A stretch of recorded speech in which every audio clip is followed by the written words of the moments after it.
ये कौन लोग थे? क्या ये टेररिस्ट नहीं थे? मुंबई अटैक्स में जो बंदा अजमल कसाब पकड़ा गया, वो कहाँ का था? वो स्विट्जरलैंड से था या वो न्यूजीलैंड से था। तो बहरहाल देखिए ना, एक लिंक तो बन रहा है ना इन सब लोगों का। ये कहाँ से पकड़े गए और कहाँ पे इन्होंने पनाह ली हुई थी। बात है। पाकिस्तानी यहां तक कह रहे हैं कि साहब ये हमें बदनाम करने की तुम्हें बदनाम कौन करेगा? तुम ऑलरेडी बदनाम हो, तुम ऑलरेडी बदनाम हो। ये चाहे चाहे ये जो नवीद अकरम है ये पाकिस्तानी है या नहीं, वो बात की बात है, वो बात की बात है, लेकिन तुम ऑलरेडी बदनाम हो और तुम्हें ये बात माननी पड़ेगी, कबूल करनी पड़ेगी। कि बहुत सारे ये लोग जो है, ये असल रेडिकलाइजेशन तो इन्हीं मदरसों में ही होती है ना। कल से इतनी वीडियोस आ रही हैं ऑस्ट्रेलियन इमामों की। एक और वीडियो इमाम की चल रही है जिसमें वो कह रहा है कि हमारा जो मकसद है वो जिहाद है, और जिहाद वो नफ्स वाला जिहाद नहीं। कई मुसलमान कहते हैं ना इंटरनल स्ट्रगल है, नहीं जिहाद का मतलब इंटरनल स्ट्रगल। वो कहता है no, not internal struggle, fight. एक तरफ ट्रंप कहते हैं कि जी मैं इजराइल का सबसे इंपॉर्टेंट दोस्त हूं, दूसरी तरफ ट्रंप उसी कंट्री को आज के समय फंडिंग प्रोवाइड कर रहे हैं जिस देश के लोग ओपनली इजराइल को अटैक करते हैं। और इस तरीके से आप देख पा रहे हैं ये जो अटैक्स यूजुअली होते हैं इसमें पाकिस्तानी लोग ही इन्वॉल्व रहते हैं। ये जो ट्रेंड बढ़ता जा रहा है और एक दौर हम एक्चुअली देख रहे हैं कि एक टेररिज्म का दौर घर पकड़ रहा है और इसमें स्टेट स्पॉन्सर्ड टेररिज्म है। Australian security intelligence organisation, Australian security ASIO कहते हैं, ऑस्ट्रेलियन सिक्योरिटी इंटेलिजेंस ऑर्गेनाइजेशन ने पहली बार 2019 में नवीद अकरम को ट्रैक करना शुरू करा।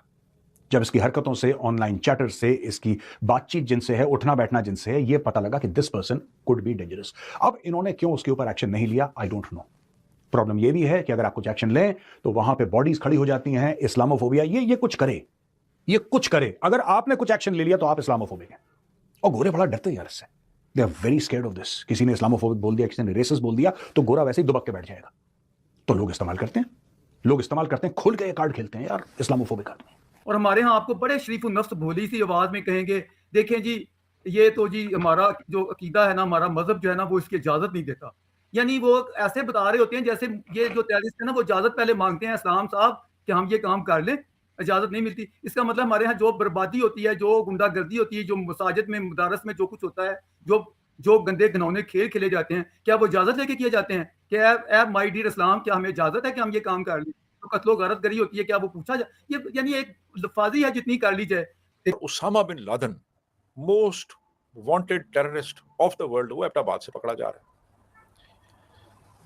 जैश ए मोहम्मद का हेडक्वार्टर पाकिस्तान में, लश्कर तैयबा पाकिस्तान में।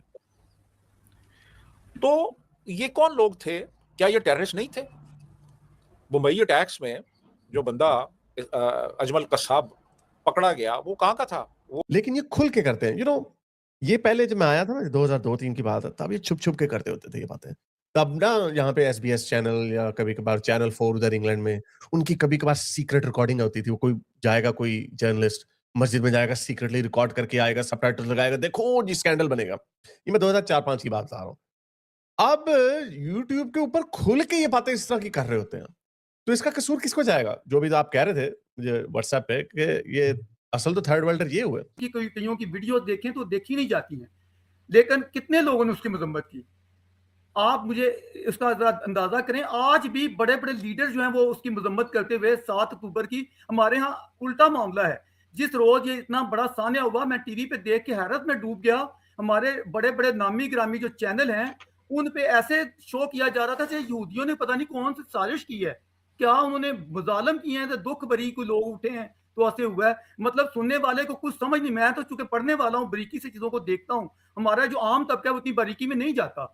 उन्होंने तासर ऐसे दिया जैसे मतलब उसमें मरे यहूदी 1200, 250 से ज्यादा किडनैप करके ले गए। अच्छा, लेकिन ये हमारा मीडिया जो दिखा रहा था, देखने वाले को ऐसे लग रहा था जैसे यहूदियों ने कोई ना कोई साजिश की है, बड़ी गहरी है जो हुआ है, जो भी हुआ, यानी उस बात को उल्टा बना के पेश किया गया कि कहीं ना कहीं से, यानी लंदन मेट्रो बॉम्बिंग्स हों या न्यूयॉर्क के टाइम्स स्क्वायर पे क्रैकर्स किसी ने चलाए हों, या कोई पेरिस या जर्मनी में कोई दहशतगर्दी हुई हो, कोई ना कोई कहीं ना कहीं से जाके लिंक मिल जाता है यहाँ से। तो आप मुकम्मल तौर पे आप इस बात को झुटला नहीं सकते कि हमारे यहाँ इन लोगों को पनाह भी दी जाती है, इनकी परवरिश भी की जाती है, इनकी तरबियत भी की जाती है। और उसमें आइडियोलॉजी को भी इस्तेमाल किया जाता है और नफरत को परवान भी चढ़ाया जाता है। और बड़े सारे लोग इसको डिफेंड भी कर रहे हैं, कह रहे हैं कि नहीं नहीं, आप you don't make it into a Muslim issue और a Jewish issue, this is a terror issue. ठीक है, आई टोटली इन अग्रीमेंट यार, let us not make it an issue of religion, right. मैं ये पूछना चाहता हूं कि अगर ये रिलीजन का मामला नहीं है, अगर ये मजहब का या धर्म का मामला नहीं है, तो फिर यहूदी टारगेट क्यों किए गए? Why were they targeted? और ये दोनों बाप बेटे जो हैं, इन्होंने जानबूझ के यहूदियों को क्यों टारगेट करा? इनको पता था कि वहां पे यहूदी आएंगे, ये गाड़ी से गए, वहां पे अपनी गाड़ी पार्क करी होगी, जाहिर सी बात है जो हथियार हैं ये मेट्रो में तो ले नहीं गए होंगे, ये किसी तरीके से पहुंचे वहां पे और उसके बाद इन्होंने जानबूझ के उन लोगों पे फायर करा। और तो इन्होंने कुछ करना नहीं है, मुसलमानों को तो इन्होंने पकड़ना नहीं है। लेफ्ट वोक की जो एल्बनीज़ी है, जो इसके ऊपर सबसे बड़ा क्रिटिसिज्म है इस प्राइम मिनिस्टर के ऊपर, जब ये हुआ था एक लफ्ज़ नहीं बोला उसने। इवन जो ऑपोजिशन के प्राइम मिनिस्टर्स थे, जो लीडर्स थे, उन्होंने फिर कहा कि बड़ा डिस्पिकेबल इवेंट है, ये ऐसा हम ऑस्ट्रेलिया में नहीं हो सकता। अगेन 9/11 का अगला दिन, खुदा की कसम मैं आज एक एक लफ्ज आपको सच्चाई से बयान करूं, मैंने अपनी आंखों से देखा। 9/11 के अगले दिन मैं कोर्ट कचहरी में गया, लोग वहां मिठाइयां बांट रहे थे, लुड़ियां डाल रहे थे, खुशियां मना रहे थे कि बहुत बड़ा कारनामा सर अंजाम दिया है, हमने तो मार डाला है वहां अमरीकियों को, 3000 अमरीकियों को, ऐसे पता नहीं, जश्न मनाओ लोगों। अब 7 अक्टूबर को नवाफल पढ़े गए और खुद हनिया भी उनमें शामिल था, जिन्होंने शुक्राने के नफल पढ़े कि हमने इतने यहूदी मार डाले हैं, वाह जी वाह, बड़ी फतह। उसका नाम रखा था तूफानुल अक्सा, यानी अक्सा का ये तूफान आया है। मैं पूछता हूं, मस्जिद अक्सा की इससे बड़ी तजलील हो नहीं सकती कि आप बेगुनाह इंसानों की गर्दनें काटें, उनके खून में लाशें डुबो दें और उसका नाम रखें कि ये अक्सा करवा रही, यानी और उनको मारना शुरू कर देते हैं। और उसके बाद फिर ये लोग और इस्लाम का नारा लगाते हैं साथ। तो ये जो चीज़ है ना, ये एक तो इस्लाम की बदनामी का बायस भी बन रही है पूरी दुनिया में, और ये पाकिस्तान की बदनामी का बायस भी बन रही है पूरी दुनिया में।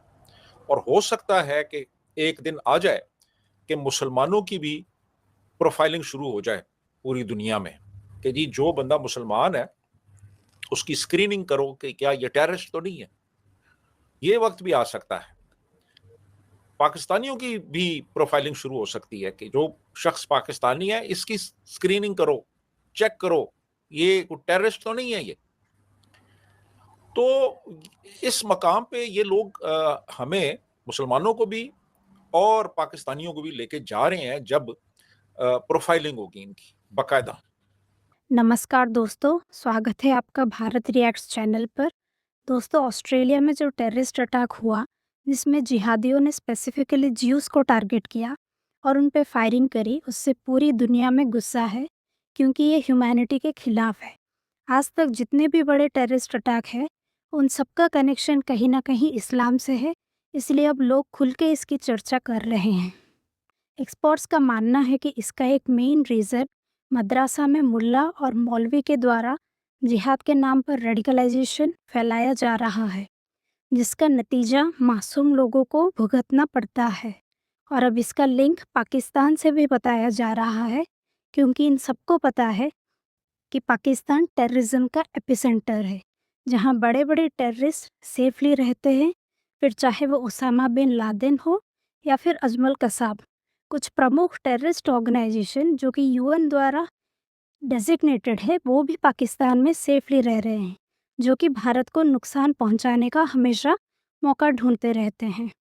अब एक्सपर्ट्स का मानना है कि इसका नतीजा पाकिस्तान के लिए बहुत बुरा होगा, क्योंकि अब पूरा वर्ल्ड पाकिस्तान को एक अलग नज़र से देखता है और इस्लाम को दुनिया भर में बदनाम करने का सबसे बड़ा हाथ पाकिस्तान का ही है। इसीलिए अब वो दिन दूर नहीं जब पाकिस्तान के किसी भी आदमी को कोई भी कंट्री में एंट्री नहीं मिलेगी और उस देश को पूरी दुनिया से आइसोलेट कर दिया जाएगा, क्योंकि अब पूरी दुनिया टेररिज्म से परेशान है। आपके क्या थॉट्स है, कमेंट में बताइए। वीडियो अच्छा लगा हो तो वीडियो को लाइक और चैनल को सब्सक्राइब ज़रूर कर दीजिएगा। जय हिंद।